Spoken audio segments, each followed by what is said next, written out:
El calificativo de discurso histórico no se utiliza a la ligera cuando se habla de una intervención parlamentaria, pero en este caso no responde a una exageración ni a una necesidad de titular impactante. Lo que ocurre cuando Gabriel Rufián toma la palabra y Ayuso tiembla en directo es la condensación de una tensión política acumulada durante años, una tensión que estalla en un momento concreto porque el discurso conecta con algo mucho más profundo que el intercambio habitual de reproches. No es solo una intervención brillante, es la ruptura de un marco que la derecha llevaba demasiado tiempo controlando. Rufián no habla desde la improvisación ni desde la provocación vacía. Su discurso se construye sobre una lectura muy precisa del momento político, del cansancio social y de las contradicciones que la derecha, y en particular el ayusismo, arrastran desde hace tiempo. Lo histórico no está solo en las palabras, sino en el efecto que producen. Porque no todos los discursos hacen temblar al adversario en directo. Solo lo hacen aquellos que tocan una verdad que no puede ser esquivada. Ayuso ha construido su figura política sobre una combinación de agresividad discursiva, simplificación extrema y una narrativa constante de confrontación. Durante años ha dominado el espacio mediático con frases cortas, marcos emocionales y una capacidad notable para convertir cualquier crítica en un ataque ideológico. Ese estilo funciona mientras nadie logra desmontarlo desde dentro del propio marco institucional. Lo que hace Rufián es precisamente eso, llevar el conflicto al terreno donde Ayuso se siente más incómoda, el de la coherencia política. El discurso no se limita a señalar contradicciones puntuales. Va mucho más allá. Rufián traza una línea que conecta decisiones, discursos y silencios. Lo que expone no es una anécdota, es un patrón. Y cuando se expone un patrón, la reacción del adversario suele ser defensiva, incluso nerviosa. Ahí es donde se percibe que Ayuso tiembla, no en un sentido literal, sino político. Porque pierde el control del relato. Lo que hace que este discurso sea especialmente potente es que no busca el aplauso fácil ni el insulto rápido. Busca incomodar. Y la incomodidad es mucho más peligrosa para el poder que la crítica frontal. Ayuso sabe manejar el ataque directo, pero le cuesta mucho más gestionar una interpelación que desmonta su discurso pieza a pieza, sin estridencias, sin exageraciones, apoyándose en hechos y en una lógica implacable. El contexto es clave. No estamos en un momento político cualquiera. Hay un hartazgo evidente con el ruido permanente, con la política convertida en espectáculo y con la utilización sistemática del miedo como herramienta electoral. Rufián lee ese clima con precisión. Su discurso no se dirige solo a Ayuso, se dirige a una audiencia mucho más amplia que está cansada de consignas vacías. Eso explica por qué el impacto va más allá del hemiciclo. Ayuso reacciona porque reconoce el peligro. Reconoce que el discurso no se puede despachar con una broma, ni con un giro victimista, ni con un ataque personal. Hay algo ahí que cala. Y cuando el poder percibe que un discurso cala, se produce ese momento de tensión visible, esa pérdida momentánea de seguridad que se traduce en gestos, silencios y miradas incómodas. Rufián no habla solo como diputado, habla como alguien que entiende el funcionamiento mediático y político del adversario. Sabe dónde están las grietas. Sabe que el relato de Ayuso se sostiene sobre una idea de libertad que no resiste un análisis serio. Y ataca justo ahí. No desde la teoría abstracta, sino desde las consecuencias reales de las políticas defendidas por la derecha madrileña. El discurso adquiere un tono histórico porque rompe con la lógica habitual de los debates parlamentarios, donde muchas veces todo queda diluido en el ruido. Aquí no hay dilución. Hay una exposición clara de contradicciones que obliga al adversario a reaccionar en tiempo real. Y Ayuso reacciona porque no puede no hacerlo. El silencio, en este caso, sería aún más revelador. La incomodidad de Ayuso también se explica porque Rufián no entra en el marco emocional que ella suele dominar. No grita, no exagera, no caricaturiza. Habla con una calma que contrasta con la tensión que genera. Esa calma es una herramienta poderosa, porque transmite seguridad y convicción. Y cuando alguien habla con convicción frente a alguien que basa su fuerza en el ruido, el contraste es devastador. Este discurso también conecta con una sensación compartida de desigualdad y de injusticia. Rufián no se limita a criticar un estilo político, señala las consecuencias materiales de ese estilo. Señala quién gana y quién pierde.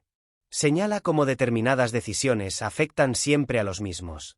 Y ese señalamiento toca una fibra sensible porque desmonta el relato de neutralidad que la derecha intenta vender. Ayuso tiembla en directo porque el discurso la obliga a enfrentarse a una imagen que no controla. Ya no es ella marcando el ritmo, ya no es ella imponiendo el marco. Es ella reaccionando. Y en política, pasar de actor principal a actor reactivo es una pérdida de poder evidente. El público lo percibe, incluso aunque no analice cada palabra. Percibe quien lleva la iniciativa. Lo histórico de este momento también tiene que ver con el hecho de que no se trata de un enfrentamiento aislado. Es la culminación de una serie de intervenciones en las que Rufián ha ido afinando su discurso frente a la derecha. Aquí se ve una madurez política clara. No hay improvisación, hay estrategia. Y cuando una estrategia se ejecuta con precisión, el impacto se multiplica. El temblor político de Ayuso no es solo personal, es simbólico. Representa el temblor de un relato que empieza a mostrar signos de desgaste. Un relato basado en la confrontación permanente, en la simplificación extrema y en la victimización constante.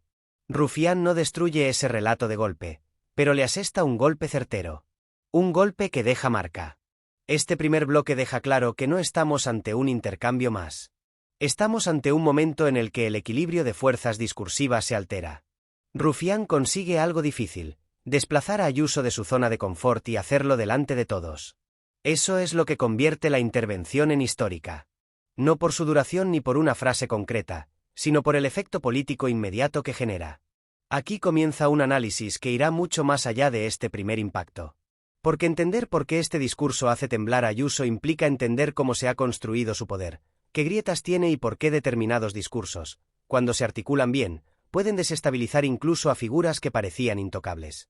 Y en ese terreno, lo que está en juego no es solo un debate puntual, sino el rumbo del debate político en España. Para entender por qué el discurso de Rufián provoca una reacción tan visible en Ayuso, hay que ir más allá del momento concreto y analizar la arquitectura del poder que ella ha construido durante años. Ayuso no es solo una presidenta autonómica con un estilo agresivo, es el producto de una estrategia deliberada del PP para convertir Madrid en un laboratorio político donde el conflicto permanente sustituye al debate y donde la simplificación extrema actúa como herramienta de dominación mediática. Rufián entra en ese laboratorio y señala sus grietas una a una, y eso es lo que descoloca. El ayusismo se ha sostenido sobre una idea muy clara: ocupar el espacio público a base de ruido, polarización y consignas fáciles que obliguen al resto a reaccionar. En ese esquema, quien reacciona pierde. Ayuso habla, los demás contestan. Ayuso provoca, los demás se defienden. Rufián rompe esa dinámica porque no entra a reaccionar, entra a interpelar. No responde a Ayuso, la coloca frente a sus propias contradicciones. Y ese cambio de rol altera por completo el equilibrio. El discurso de Rufián no se centra en un solo tema, sino que articula una visión coherente de cómo la política de Ayuso se construye sobre una contradicción constante entre lo que se proclama y lo que se hace.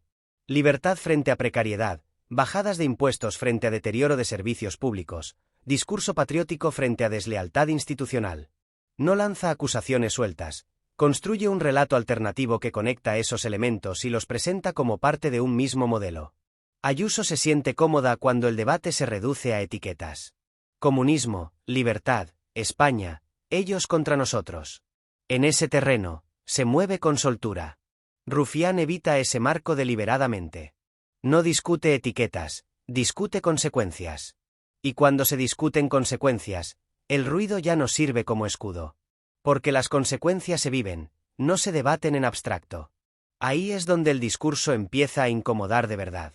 La reacción de Ayuso en directo no es solo nerviosismo personal, es la expresión de un relato que pierde estabilidad. Cuando alguien consigue desplazar el debate desde la identidad hacia la materialidad, desde los símbolos hacia la vida cotidiana, el poder simbólico se debilita. Rufián entiende esto y lo utiliza con precisión. Habla de sanidad, de educación, de servicios públicos, de desigualdad. Habla de cosas que no se pueden despachar con una consigna. Este discurso también tiene una carga simbólica muy potente porque se produce en un espacio institucional. No es un plató de televisión ni una red social. Es un ámbito donde el poder se ejerce formalmente. Que en ese espacio Ayuso pierda el control del relato tiene un impacto mayor, porque rompe la imagen de invulnerabilidad que ha cultivado. La cámara no solo recoge palabras, recoge gestos, silencios, incomodidades. Y eso queda grabado. Rufián no improvisa a este momento. Llega con una estrategia clara: desmontar el marco de Ayuso sin adoptar el marco contrario de forma simplista. No entra en una defensa genérica de la izquierda, entra en una crítica concreta de un modelo de poder. Y eso obliga a Ayuso a defender algo más que su estilo, la obliga a defender sus resultados. Y los resultados son siempre más difíciles de defender que los discursos. El discurso conecta además con un cambio en el clima social. La política del choque permanente empieza a mostrar signos de desgaste. Hay cansancio. Cansancio del ruido, de la provocación constante, de la sensación de que todo es una guerra cultural mientras los problemas reales se acumulan. Rufián capta ese cansancio y lo convierte en argumento político. No habla solo contra Ayuso, habla desde una experiencia compartida por mucha gente. Ayuso tiembla en directo porque percibe que ese discurso no se queda en el hemiciclo. Sabe que va a circular, que va a ser comentado, que va a ser analizado. Y sabe que no es fácil neutralizarlo. No hay una frase fuera de contexto que atacar, no hay un exabrupto que caricaturizar. Hay un hilo argumental sólido. Y cuando el adversario te obliga a discutir en serio, pierdes una de tus principales ventajas. Este episodio también revela una debilidad importante del ayusismo, su dependencia absoluta del conflicto. Sin conflicto, el modelo pierde fuerza. Rufián introduce un conflicto distinto, un conflicto basado en la rendición de cuentas. No es un conflicto ideológico abstracto, es un conflicto político concreto. ¿Qué ha hecho Ayuso con el poder que tiene? ¿A quién ha beneficiado? ¿A quién ha dejado atrás? Esas preguntas incomodan porque no se responden con eslogans. La intervención de Rufián también rompe con la idea de que la izquierda siempre llega a la defensiva frente a Ayuso. Aquí no hay defensa, hay ataque estratégico. Un ataque que no busca humillar, sino desvelar. Y desvelar es mucho más peligroso. Porque una vez que algo se ve, no se puede dejar de ver. Ayuso puede volver a gritar, puede volver a provocar, pero esa imagen de incomodidad ya existe. Este discurso también tiene un efecto interno en la derecha. No solo interpela a Ayuso, interpela a quienes la han convertido en referente. Cuando se demuestra que su modelo puede ser cuestionado con eficacia, se rompe el mito de la invulnerabilidad. Y los mitos son fundamentales para sostener liderazgos fuertes. Rufián no destruye el mito de golpe, pero lo fisura. Y una fisura es suficiente para que empiecen las dudas. La calma de Rufián durante la intervención contrasta con la tensión del entorno. Esa calma transmite control, seguridad, preparación. En política, la forma es fondo. Y la forma de este discurso refuerza su contenido. No hay nervios, no hay prisas, no hay descontrol. Hay una ejecución precisa. Eso explica por qué el impacto es tan fuerte incluso entre quienes no comparten todas sus posiciones. Este segundo bloque deja claro que el temblor de Ayuso no es anecdótico. Es la consecuencia de un discurso que ataca el núcleo de su poder, no sus periferias. Ataca el modelo, no el estilo. Y cuando se ataca el modelo, la reacción es inevitable. Porque ya no basta con resistir, hay que explicar. Y explicar es justo lo que el ayusismo ha evitado durante años. Aquí se prepara el terreno para profundizar aún más en lo que este discurso significa a nivel simbólico y estratégico. ¿Por qué se percibe como histórico y cómo puede marcar un antes y un después en la forma en que la izquierda enfrenta a la derecha mediática y populista en España?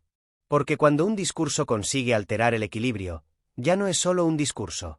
Es un punto de inflexión.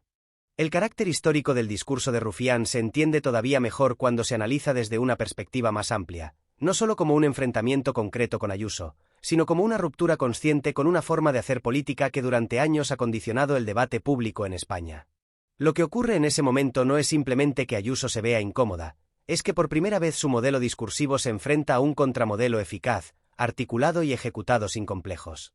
Y eso tiene implicaciones que van mucho más allá del instante concreto. Durante mucho tiempo, el ayusismo ha funcionado como una especie de ariete cultural. No se trataba únicamente de gobernar una comunidad autónoma, sino de imponer una lógica política basada en la confrontación constante, la simplificación extrema y la ocupación del espacio mediático a cualquier precio. Ese modelo ha sido exportado, defendido y celebrado por amplios sectores de la derecha como la fórmula ganadora. Rufián, con su discurso, no solo interpela a Ayuso, interpela a todo ese modelo. El discurso es histórico porque demuestra que ese ariete no es invencible. Demuestra que se puede desmontar sin caer en el griterío, sin asumir el marco emocional del adversario y sin convertir el debate en una guerra de consignas. Rufián no intenta competir con Ayuso en agresividad, compite en claridad. No intenta superarla en ruido, la supera en coherencia. Y esa es una lección política de enorme calado. Uno de los elementos clave del discurso es cómo Rufián reconfigura el concepto de libertad, que ha sido el eje central del relato ayusista. Durante años, Ayuso ha utilizado la palabra libertad como un significante vacío, capaz de absorber cualquier significado que convenga en cada momento. Libertad para bajar impuestos, libertad para privatizar, libertad para desregular, libertad para confrontar. Rufián desmonta ese uso retórico al confrontarlo con sus efectos reales. No discute la palabra, discute su contenido. Cuando se señala que esa supuesta libertad se traduce en precariedad, en deterioro de servicios públicos y en desigualdad creciente, el discurso cambia de nivel. Ya no se está discutiendo una idea abstracta, se está discutiendo una experiencia concreta. Y ahí es donde Ayuso pierde terreno. Porque su fortaleza está en el plano simbólico, no en el plano material. Rufián la obliga a bajar al suelo, a hablar de resultados, no de intenciones. Este movimiento es estratégico y profundamente político. La derecha mediática ha conseguido durante años desplazar el debate hacia lo identitario, lo emocional y lo cultural, evitando así la rendición de cuentas material. Rufián invierte esa lógica. No niega la dimensión simbólica, pero la subordina a la realidad. Y cuando la realidad entra en juego, los discursos simplificados empiezan a tambalearse. El temblor de Ayuso en directo no es solo nerviosismo, es el reconocimiento de que ese desplazamiento es peligroso para ella. Porque una vez que el debate se instala en el terreno de los hechos y las consecuencias, ya no basta con gritar más alto. Hace falta responder. Y responder implica asumir contradicciones que hasta ahora habían sido camufladas por el ruido. Este discurso también marca un punto de inflexión para la izquierda en general. Durante mucho tiempo, una parte de la izquierda ha reaccionado al ayusismo desde la indignación moral o desde la denuncia abstracta. Rufián muestra otro camino, la confrontación estratégica, calmada y orientada a desmontar el núcleo del poder adversario. No se trata de parecer más moderado ni más radical, se trata de ser más eficaz. El carácter histórico del discurso reside también en su capacidad para conectar con públicos diversos. No se dirige solo a quienes ya están convencidos. Se dirige a personas que pueden no compartir todas las posiciones de Rufián, pero que reconocen la incoherencia que se señala. Esa capacidad de interpelar más allá de la propia trinchera es extremadamente rara en el debate político actual, y por eso el impacto es tan fuerte. Ayuso ha construido su liderazgo sobre la idea de que ella representa a una mayoría silenciosa frente a una supuesta élite moralizante. Rufián rompe esa narrativa al mostrar que las políticas que defiende benefician a una minoría muy concreta y dejan atrás a muchos. No lo hace desde el reproche moral, sino desde la evidencia política. Ese giro desarma el victimismo, que es uno de los pilares del ayusismo. El discurso también tiene un efecto desmitificador. Ayuso ha sido presentada durante años como una figura intocable, alguien a quien nadie puede enfrentar sin salir escaldado. Rufián demuestra que eso no es cierto. No porque la humille, sino porque la obliga a salir de su zona de confort. La incomodidad visible rompe la imagen de control absoluto. Y cuando esa imagen se rompe, el liderazgo pierde parte de su aura. Este momento también es histórico porque muestra el valor de la palabra en política cuando se utiliza con precisión. No hay frases grandilocuentes vacías, no hay exageraciones innecesarias. Cada argumento está colocado con intención. Cada pausa tiene sentido. Esa disciplina discursiva contrasta con el estilo caótico y provocador del ayusismo. Y el contraste juega a favor de Rufián. El impacto mediático del discurso no es accidental. Circula porque condensa algo que muchos intuían pero no habían visto formulado con claridad. Circula porque ofrece una narrativa alternativa que no se limita a oponerse, sino que explica. Y explicar es una forma de poder. Ayuso ha ejercido poder durante años evitando explicaciones. Rufián le devuelve esa exigencia en directo. Este discurso también obliga a replantear la relación entre política institucional y opinión pública. Demuestra que el Parlamento no es solo un escenario ritual, puede ser un espacio de intervención real si se utiliza con inteligencia. En un contexto donde muchos discursos parlamentarios pasan desapercibidos, este destaca precisamente porque rompe la rutina. Y romper la rutina es una condición necesaria para que algo sea histórico. La reacción de Ayuso, más allá del gesto concreto, revela una incomodidad más profunda, la conciencia de que su modelo ya no es incuestionable. Puede seguir funcionando, puede seguir ganando elecciones, pero ya no es intocable. Y eso cambia el tablero. Porque cuando un modelo deja de ser intocable, empieza a ser discutible. Y cuando empieza a ser discutible, pierde poder simbólico. Este tercer bloque deja claro que el discurso de Rufián no es histórico solo por lo que dice, sino por lo que permite. Permite imaginar otra forma de confrontar a la derecha mediática, otra forma de disputar el sentido común y otra forma de hacer política sin caer en la caricatura del adversario. Ese permiso simbólico es uno de los efectos más duraderos de este tipo de intervenciones. Aquí se prepara el terreno para el cierre final, donde se analizará qué consecuencias puede tener este discurso a medio y largo plazo, cómo puede influir en el futuro del debate político y por qué momentos como este, aunque no cambien nada de inmediato, sí cambian algo fundamental, la percepción de lo que es posible. Porque cuando se demuestra que un poder aparentemente sólido puede temblar, el miedo cambia de bando. El verdadero alcance del discurso de Rufián no se mide únicamente por la reacción inmediata de Ayuso ni por la viralización posterior del momento. Se mide por algo mucho más profundo y duradero, por el hecho de que introduce una grieta estable en un modelo político que hasta ahora había funcionado casi sin oposición eficaz. Lo que ocurre después de ese discurso es tan importante como lo que ocurre durante él, porque a partir de ese instante el ayusismo deja de ser percibido como un fenómeno inevitable y empieza a ser visto como un modelo discutible, cuestionable y, sobre todo, vulnerable. Ayuso ha construido su poder no solo sobre políticas concretas, sino sobre una narrativa emocional extremadamente sólida. Una narrativa que presenta cualquier crítica como un ataque ideológico, cualquier regulación como un atentado contra la libertad y cualquier alternativa como una amenaza existencial. Ese marco ha sido extraordinariamente eficaz porque convierte el debate político en un campo de batalla moral donde ella siempre aparece como la defensora de algo esencial.